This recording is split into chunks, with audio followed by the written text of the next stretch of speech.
Unang batch ng government-sponsored repatriation mula sa Middle East dumating na sa bansa kagabi.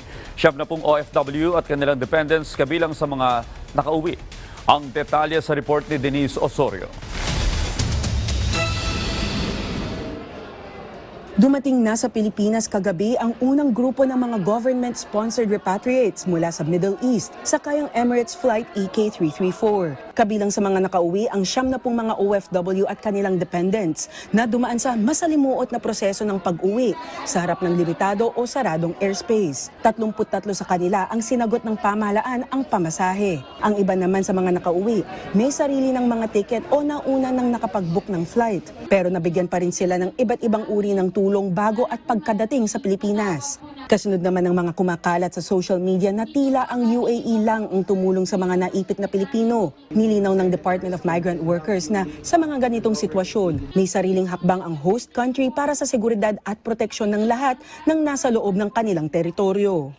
The host country is in charge, especially in a situation where it is being militarily attacked.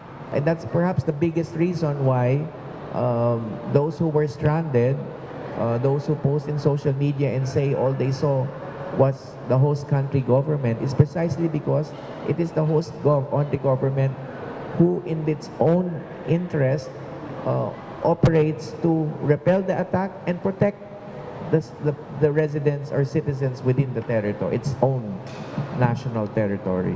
Git naman ng Overseas Workers Welfare Administration o OWA, hindi natatapos sa paglipad pauwi ang tulong ng pamahalaan sa mga OFW. Kabilang sa ibinibigay na tulong ang mga pangangailangan bago ang biyahe, temporary accommodation, pagkain, medical assistance, at tulong sa pagproseso ng kanilang pag-uwi. Namahagi rin ng DMW ng financial assistance bilang bahagi ng post-repatriation aid. Isa sa mga nakauwing OFW si Jen at lubos ang pasasalamat niya sa pamahalaan dahil mabilis siyang natulungan ng OWA para makauwi agad.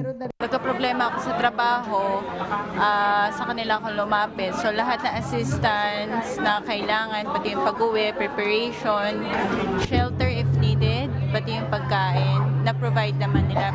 Even medical assistance kapag kailangan.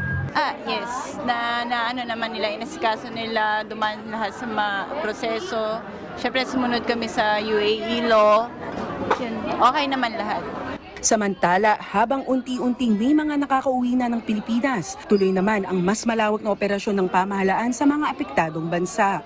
Mahigit 7,500 na mga kababayan na ang nabigyan ng on-site assistance, kabilang ang food assistance, hygiene kits, temporary accommodation at iba pang pangunahing pangangailangan. Tinatayang mahigit 1,600 naman ang nakatanggap na ng post-repatriation services sa Pilipinas.